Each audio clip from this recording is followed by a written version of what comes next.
is and wherever you are. It is always Friday on the podcast, so bringing that Friday energy to you. It is a good day because we have Tim Woodbridge with us on the podcast. Tim focuses in on mobile home parks, which, as you guys know, is one of my favorite assets to buy.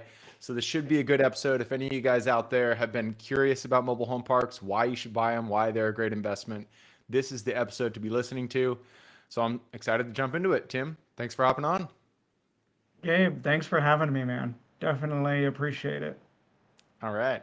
I told you before we got on here, we always like to start with stories. We like to hear how people got to where they are. So why don't you take us to the beginning of your story in real estate and tell us how you got started and how the journey's been going since then?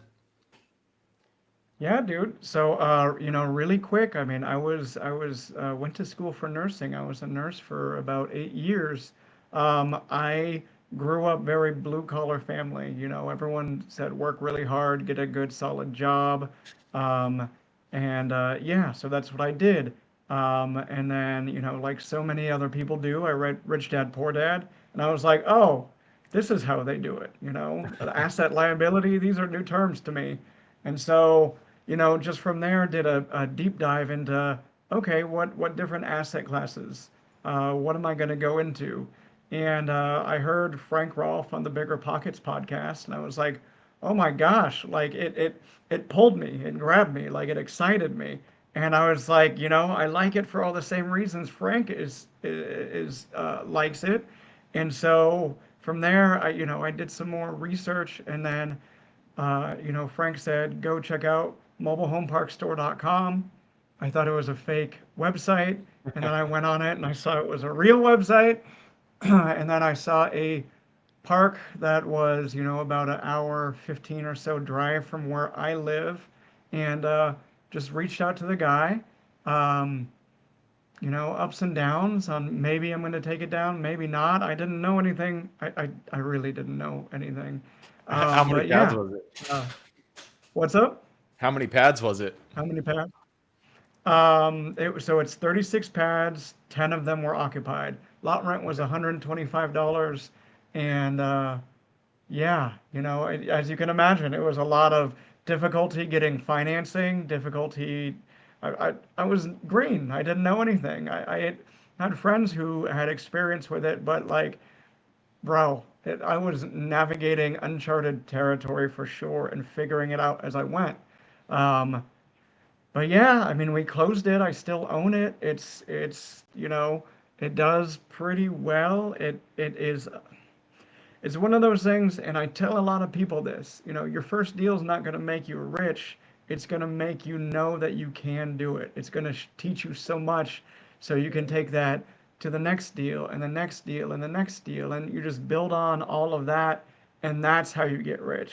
So Yeah. yeah, Actually, it's I got stories. yeah.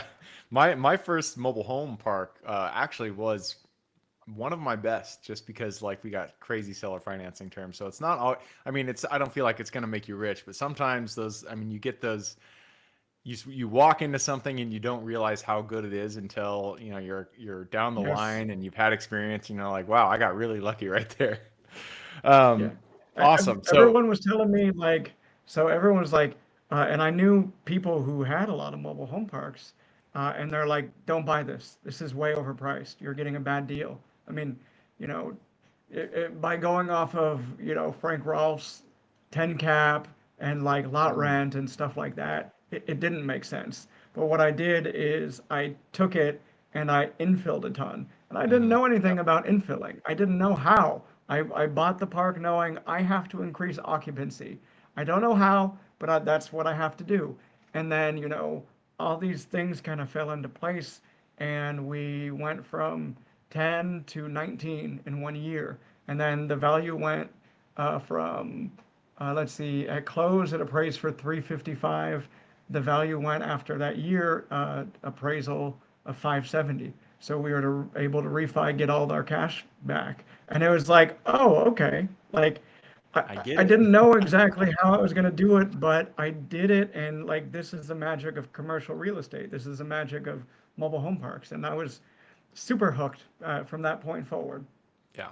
And that's, I feel like that is one of the things that is very unique to mobile home parks specifically, is that you can force the appreciation through infill.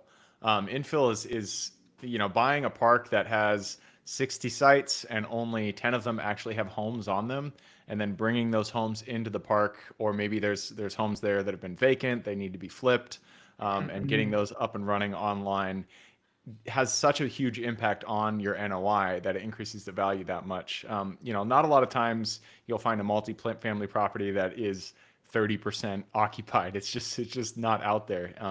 But that is the case with mobile home parks, which is one of the reasons that I really like them. It's also one of the most difficult things to master with buying mobile home parks as an asset class is infill. That is the value add. That's the hard part. So let's dive into strategies on how you get why. Well, first, why mobile home parks are so valuable in your eyes, and then let's talk about how you execute your strategy once you get them. So, my thoughts on mobile home parks have evolved since like the beginning. So like Okay. when I first got into them, I'm like, I'm gonna buy this, I'm gonna get rich. I'm not gonna pretend like that wasn't the main goal. Um, since then, I see the value in that. Like, there's such a need for affordable housing, and so like, sure, I'm gonna do well. My partners are gonna do well. Our investors are gonna do well. But also, there's such like a big need in society for making things like taking beat up trailer parks, making them a little bit better, and just like planting seeds for a nicer world, right? Like I'm really excited about stuff like that right now. I've been talking with the people on in my team, like in our core WCG team, and it's like sure, like money, but like what's bigger than that? And so we've been doing a lot of like vision casting. And so right now it's like by 2030 we want to have a portfolio that's worth 250 million. And what that means is we want to provide housing, affordable housing to 10,000 people. And we want to provide 1,000 different investments, our 2x equity multiple in 5 to 7 years, which is what we go for. So, we get investors great returns and great tax benefits. And it's like all of this stuff that's more than just like numbers on a spreadsheet. Like, what does this actually mean? Oh, like if I can, be part of something that is providing affordable housing that, to people who didn't have it before, and like $10,000 or 10,000 people by 2030, like making a big difference in society and creating a legacy. Like these are the things that I'm really excited about today. Yeah. Yeah. And if you look at like a lot of, so many, especially coastal markets, if you look at the average rent in that area, and then you look at the cost to rent a mobile home site, it's usually a quarter, if that, of the average rent. Um, one of Oh our yeah. parks here is in Moses Lake in Eastern Washington, and the rent in the area is like, for a one bed, two bed apartment is 12 to 1800 bucks, and site rent there is like 400 bucks. And so it definitely Mhm. is, if you can only afford $400 a month, it is a great tool and a great resource for you to use. So yeah, I also really believe in mobile home parks, long-term stay RV parks as something that fills a need in society. It's something that definitely is needed out there. It's also a great opportunity as an investment because of the opportunity to infill. So let's go into that. Let's just talk about it as from the business side, from the investment side. Um, let's go back to infill. That's one of the strategies that a lot of people use. It's also one of the hardest things to do for mobile home parks. How do you guys do it when you're looking at a deal and it's 50% occupied, or there's 50% of the lots have homes on them? How do you go about strategizing on bringing homes in or getting other people to bring them in? So first of all, we don't do heavy infill plays right now. Okay. There's a lot of uncertainty, and that's fine if we're playing with our own money, but we don't play with investors' money like that. We Hmm. make sure like if there's infill, we're usually projecting no more than like 5 homes a year in our business plan, and honestly, a lot of times we'll do less. It's just because who knows what's going to happen. And right now we are developing like, okay, what does the in-house strategy look like? So um, one of the verticals, like we're all about keeping things in-house so we can control it and like get the best returns for everyone and make sure that the quality of the asset improves instead of, not. But so, we do all management is in-house through our management vertical. We are creating right now a home vertical where all they do is infill the parks that we have. Um, and, maybe a couple other things, but really like I'm working with a really great person who used to work for Clayton. And so she's Mm. come onto the team and it's like she's going to be taking ownership of all the infill, all the ins and outs. So like you said, it's hard. There's a lot of moving pieces there. And I know, like I've done it, but I know that I do not have the bandwidth for it. The other people on the core team right now don't have the bandwidth because we're really focused on building up things, acquiring new parks and whatnot. And that's, one of the weak points. So we're bringing this awesome person on who she did like a cold outreach to me one time, and now she's has ownership in 4 parks with us, about to have ownership in another 2 parks, and is just like the master, if you will, at infill. And so that's our strategy. It's like who's good at this? Because I'm fine at it, but I'm not great. I'm good at like 2 or 3 things. Everything else, I work with people who are better at it in our team, and so that's kind of what sets us apart from other companies. Is just like let's build this out so everyone's really solid at what they do and excited with what they do, and make it so I'm not wearing all these hats where I'm Yeah. subpar compared to other people, or my Yeah. partners aren't wearing all these hats where we can just grab someone better and give them a Yeah. little bit of equity into the whole, and then everyone's winning. And then, then when she's really, really solid at it and we have our numbers super dialed in, 'cause we have decent numbers for infill, don't get me wrong, but like they could be definitely like cleaned up in terms of like what are actual numbers for actual like today sort of things. Yeah. When we get that, then we'll be unstoppable in that. Then we can take, okay, it's only half occupied. Well, instead of 5 homes a year, maybe we can do 10, and then maybe we can do 15. I mean, we're not going to uh, overpromise anything. Like we're still conservative at our heart, but at least then we can be like, yeah, like we see the value in this park. We see the value in the infrastructure. We can come in and we can infill it like this, and then I'll see in a much bigger scale what happened with my first park. The magic of forced appreciation, as you know. Yeah. Yeah. I mean, I mean, with the parks that I'm looking at today, I feel like infill is the only strategy that really works because there aren't a lot of deals out there, at least that I've been looking at that are the size that I want, that will, that get the returns that I'm looking for a mobile home park without doing infill. I mean, there are so few parks out there that the rental rates are below market.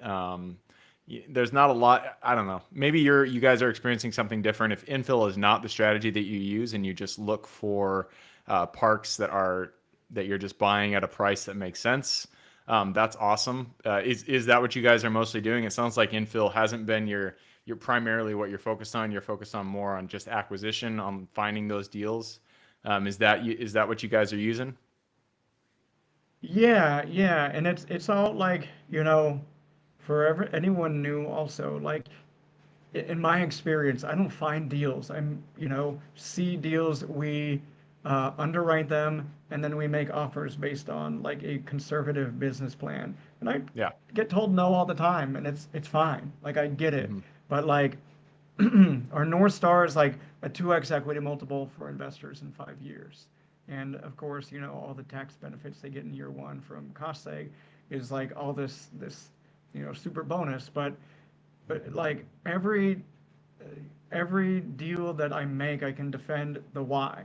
Like I'm not Hmm. just giving you a lower offer because I want more and I want you to have less. It's like I want to buy this from you. So like, but like, in order to buy it for cash at close without getting creative, I can only give you this. You know, if I'm raising this much money, I have to get this return. And so like, a lot of times I'm talking with brokers and I'm like, let's get on the same page. And here's our underwriting. Here's what you can see. If there's anything that we're wrong about, let us know. Um, Mhm. and it's, working on the same page. But yeah, back to your question, it is a lot of taking over things that are under market rent, uh, running them as the professional company that we are instead of like a mom and pop, using all the tools we've used, all the EOS systems, putting our management in place and just slowly but surely like operating it better and letting, appreciation, like the forced appreciation of us running it better, do its thing. Um, but yeah.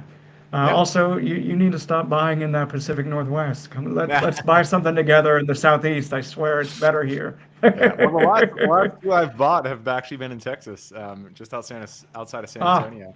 And one of them, I mean, the very last one that I bought was, I mean, it was exactly like you said. It was listed on market for 1.5, and we looked at the P&L, we looked at everything. We're like, dude, this is not worth 1.5, and we actually ended up buying it for 750, which is, or maybe it was 1.4. It was listed. nice. But yeah, I mean, that just goes to the point that it doesn't matter what a property is listed on market for. That does not mean that's what that property is worth. And anybody out there who is interested in mobile home parks, I think specifically mobile home parks and RV parks, there's a lot of opportunity just to look at the P&L and understand it better, and then offer something that is accurate. If you can stand behind that number, if you can give a reason why you think this number is an accurate number, sometimes people take it.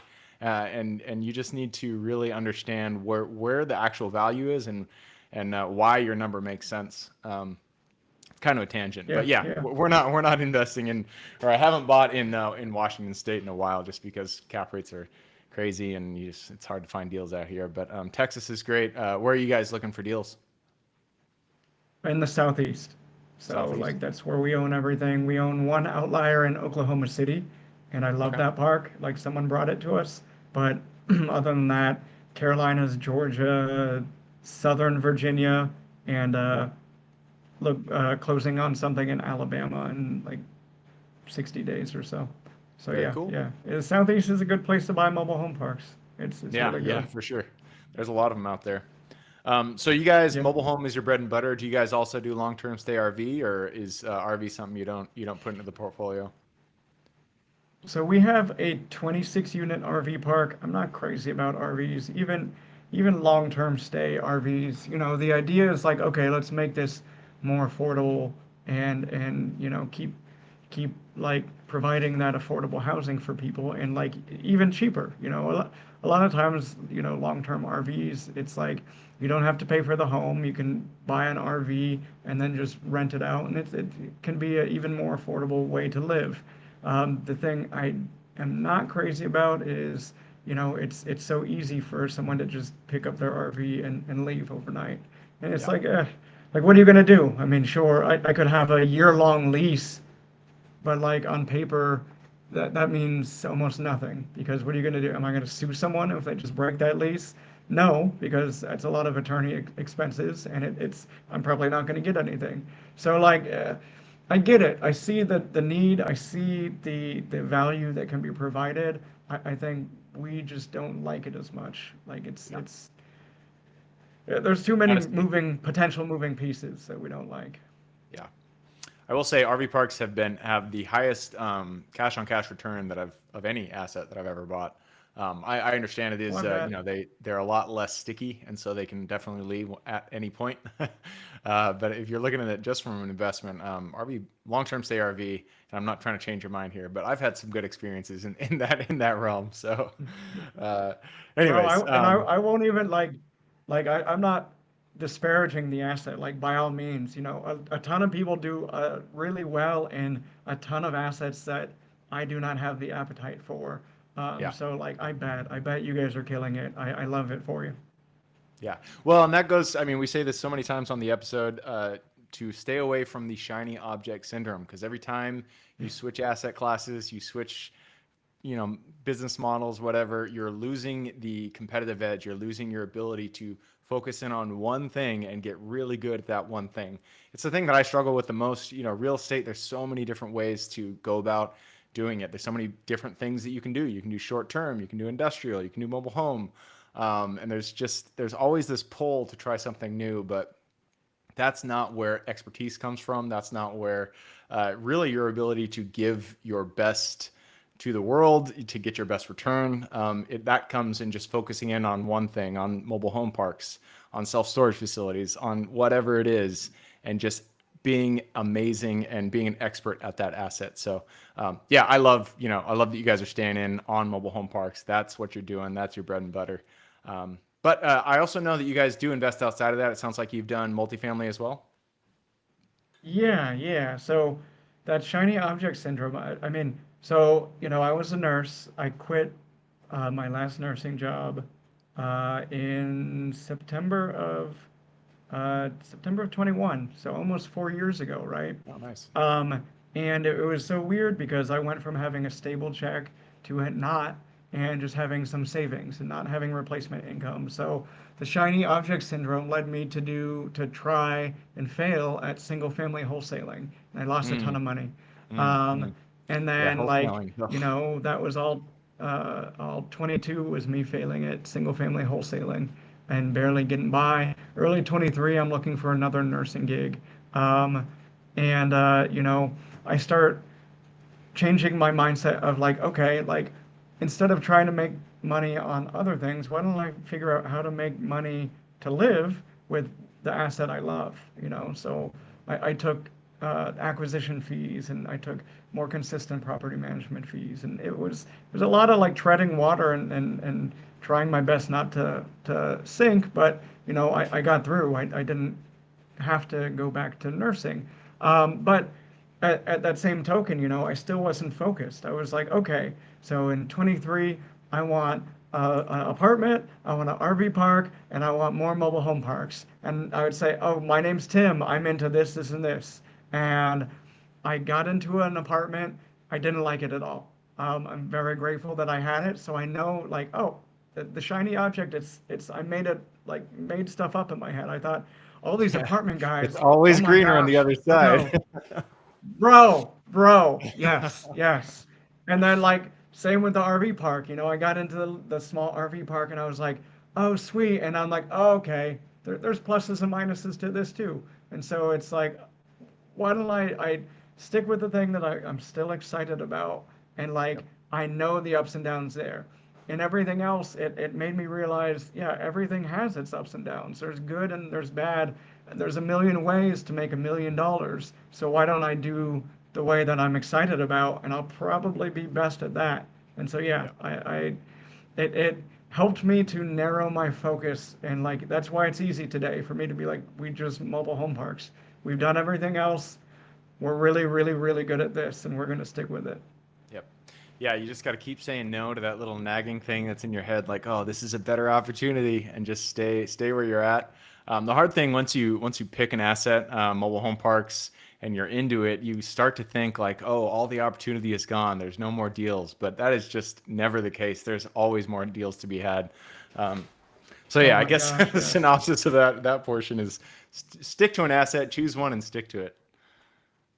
And like the thing is, okay, anytime someone's like, oh, there's no more deals, it's like, you, like again, it goes back to, you don't find deals, you make deals. And Mm, like yep. none of the deals that I have now are list price. Yep.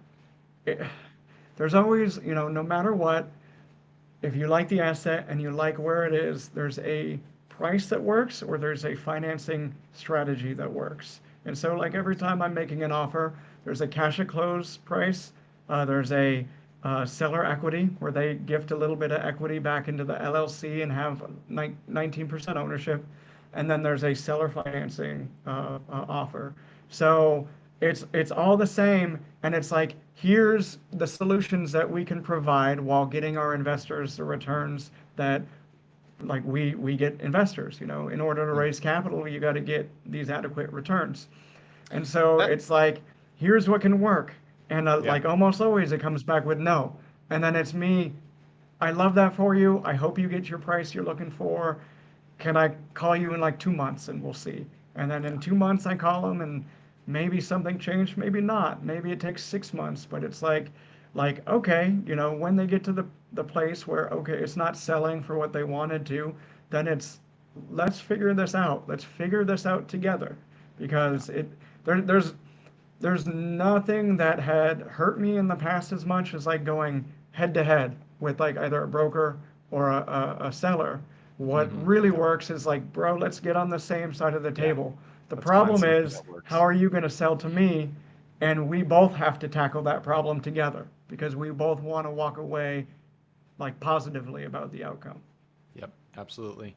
That's interesting. I mean, you have a similar approach to offers that I do. I always give them a cash at close offer. We get bank financing. This is the offer that we can do, and then I always give them a seller financed offer, which is usually more, and they get that interest, all that stuff. But you mentioned something there in the middle. You said a seller equity offer. That is different and not something I'm familiar with. Tell me a little bit about it. Yeah, so it's where you use bank financing still. They gift usually 10 to 19% of the purchase price back to the LLC that's going to be owning it. So they have a little bit of ownership. I give them like super low interest rate. And like the point is to be able to give them more. Uh, so like I can give more of a purchase price if they can hold back, 19% at like 2% interest only for 5 years. And it makes them so they're not getting everything right away, but so Mm. I can give them usually a substantially higher offer price because of that. So it's like if you're looking at the capital stack, you've got your bank debt, and right now it's about 8.5%. Hmm. You got your investor pref, which a lot of people don't count that as capital stack or we treat all of the investor preferred return as like a bank loan, even though it's not. Yeah. Like if we keep that mindset, we're making sure that we're paying that and that we're keeping it top priority.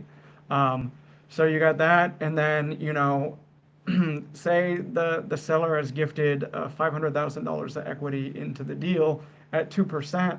I'm paying, that's like a lot smaller of a debt service payment than if I was going to pay $500,000 at 8% pref to investors. So it's just, Mm. a different way of getting creative with it, kind of like a I see. uh, Okay. And hybrid. this is not a second mortgage. I mean a second Correct. position loan. This is Correct. so you get your first position. The bank is in first, but the seller's not in second position. They just actually I'm not quite sure I understand. So they So they have 19% ownership of the new LLC with no voting rights. Um, ah and it is, yeah, yeah, yeah. So okay, I there's understand. no second lien, no second position, none of that craziness. So it's Yeah, it's all like, ownership of it, you are continued giving them ownership ownership and of the legacy. entity. That makes sense. And then Yeah. so then And you then can when you pay it show off, them. like when you pay them off that extra 500,000, then it's like they have no more ownership at all anymore. Yep. But it's a way that I can give them that extra $500,000 or whatever, that higher purchase price that more aligns with what they're looking for. Yep. Yeah, that makes a lot of sense, and it's really creative, which is really why I mean I love hearing those kind of strategies because that's what gets deals done. It's so hard to get both the seller and the buyer, in that position where everybody's happy, and that's something that can really bring the seller over to the table to the point where they're willing to sign. So yeah, I'd love to hear that. I just took a peek at the clock. We have blasted through our 20-minute time slot, so it is time to push into the quick question round. Are you ready? Let's do it, bro. All right. Starts with education. It could be any form. It could be a mentorship program you've been a part of, a conference you've gone to, a movie you've seen, anything. I just need two recommendations, one for general life wisdom and then one for business or real estate. Oh, wow. Okay, so, um, God, I want to give the same for both. Okay, so I'm part of Action Academy. Brian Lubin has like a really great community together, and it has super helped me in terms of like clarity, and like KPIs, doing the like big things that move the needle. Um, so I'd say that that's probably, a really great mindset community, and then a great business community that I'm part of is the Boardroom Mastermind, which is like very, very heavy focused on like, when I started this, it was me and some guys taking down some mobile home parks. Um, and then over the past 5.5 years, it has evolved into, okay, we are a business that, serves investors, serves uh, uh, high earning professionals to double their money in 5 years and get them a ton of tax benefits in year one through recession resistant mobile home parks. So it's just elevating ourselves, making it so we went from the minor leagues to the pros, and we're just, always pushing to get better. Um, there's a ton of books like that people could read, and so like I'm not going to go into all that. Um, the only book I'll say I love, Buy Back Your Time by Dan Martell. Yeah, Really, really solid one. It I like wasn't his applicable YouTube until stuff this too. year. Oh yeah, Yeah, yeah, yeah. Dan Martell, he's yeah, I like his general message. It's pretty good. Great, yeah. great suggestions there. I'm going to move us to the next question. This is for your younger self. So let's go back to the Tim who was just getting his first nursing job. Go to him, look him in the eye, give him one piece of advice moving forward. Stop drinking so much. That's it. I've been in recovery for the last 4.5 years. So, Nice, yeah, congratulations. I went down some dark rabbit holes. Yeah, yeah. Yeah, stopping drinking.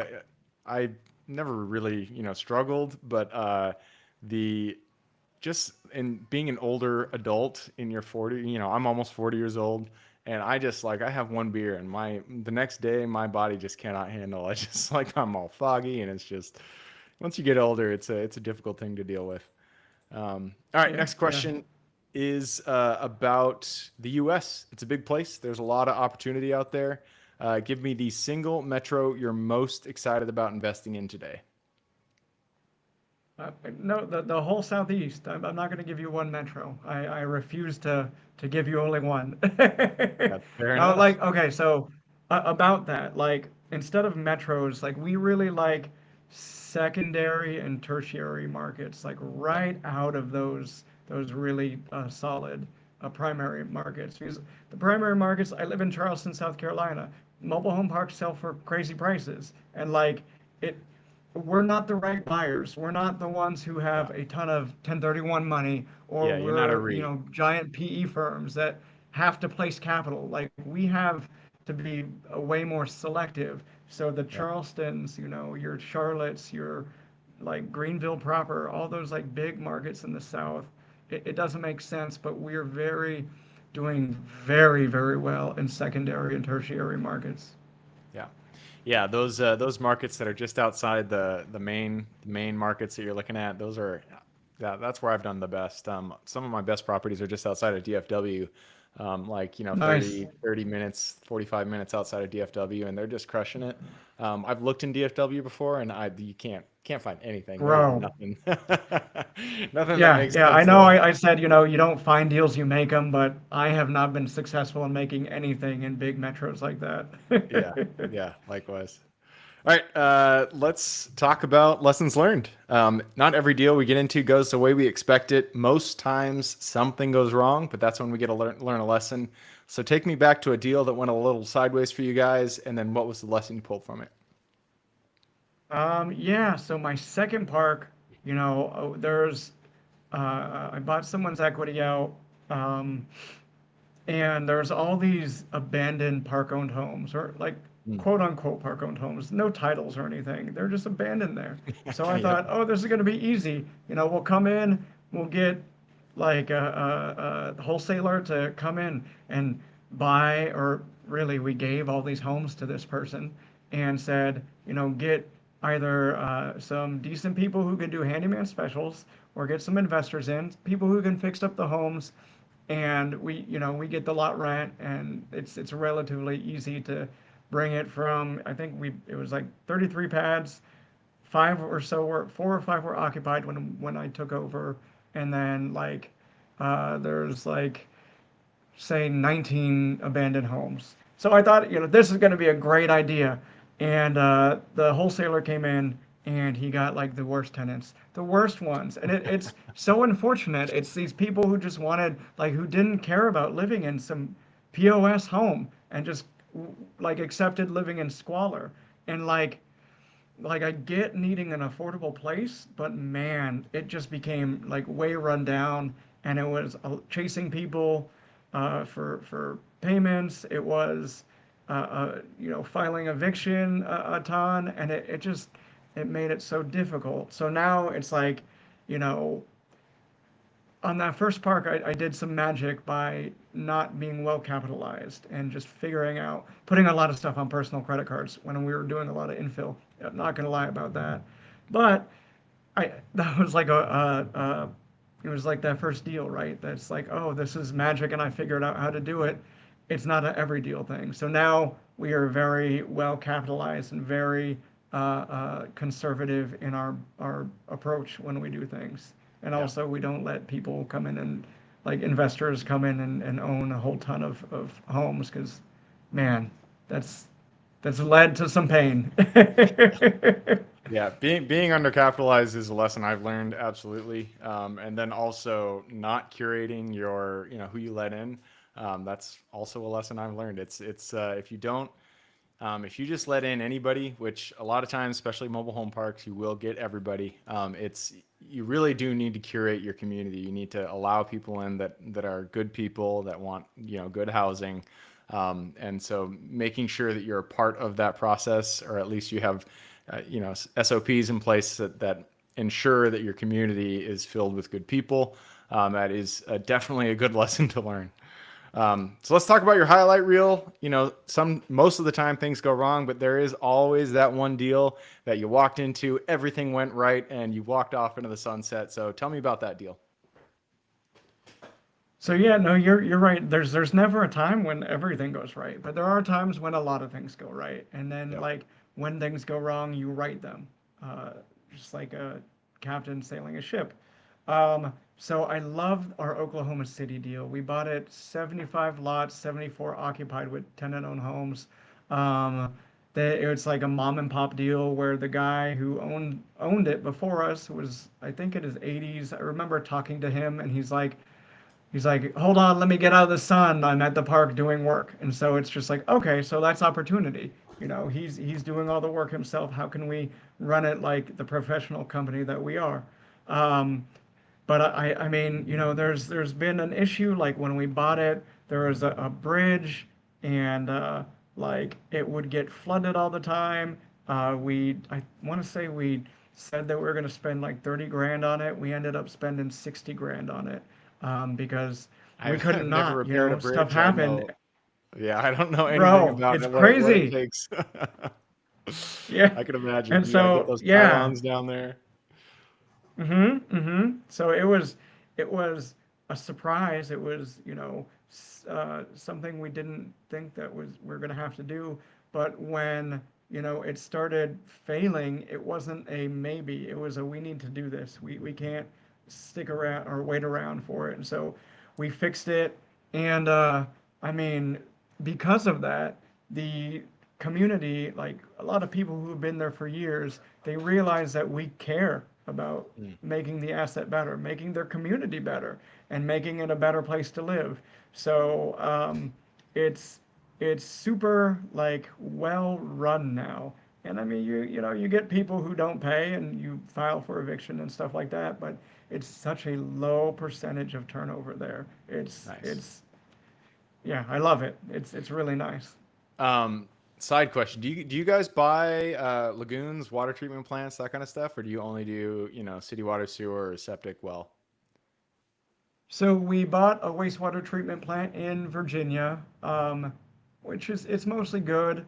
I don't know if we're looking to buy more like that. It's not a hard pass, but we'll see.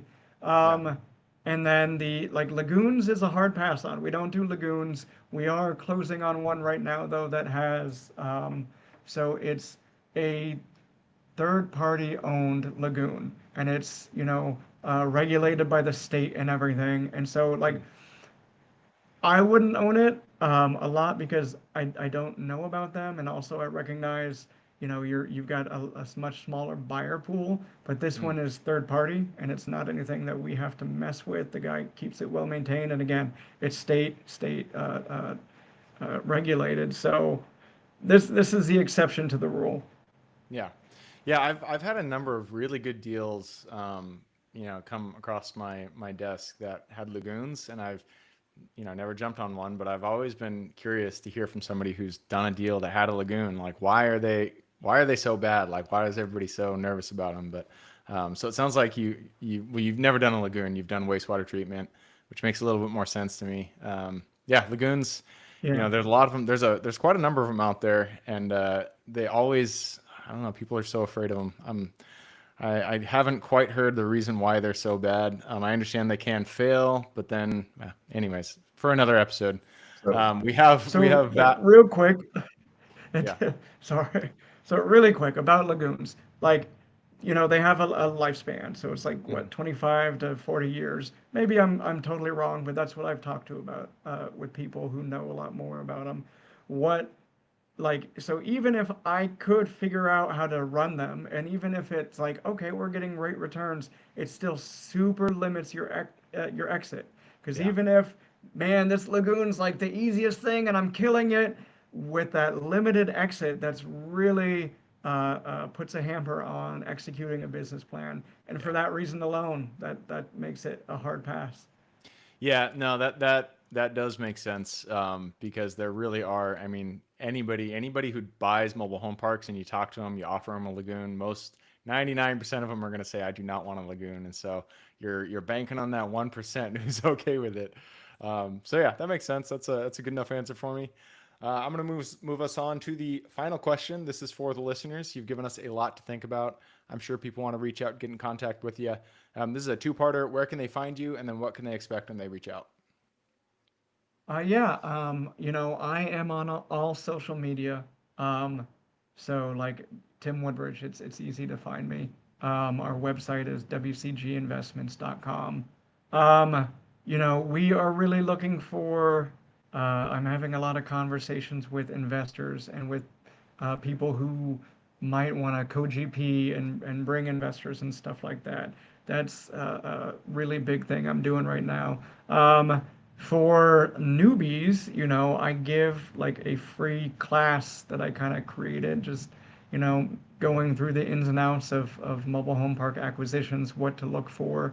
So yeah, if you want that, reach out to me on any of my socials and just say, looking for, we'll say, master class. How about that? I'll elevate myself right now in that class. Say, you want the master class? I'll send it to you for free. I'm very much have the mindset of a go-giver. So any way I can help, I'm here for it. Perfect. I will put that link in the show notes. So if y'all want to reach out to Tim, all you got to do is just click the little more in the description. It'll pull down that full description. In there, you can find his links. All right, man. That wraps it up. Thank you very much for hopping on the show. Thank you so much, man. Appreciate you. Absolutely. For everybody who's with us today, thank you guys for showing up. You are the reason we do this. So if you guys have any questions, reach out to me, Gabe with realestateinvestingclub.com. If you guys want to support the show, just leave us a review. Other than that, I hope you guys have a great week. Keep rocking real estate, and I look forward to seeing you on the next episode.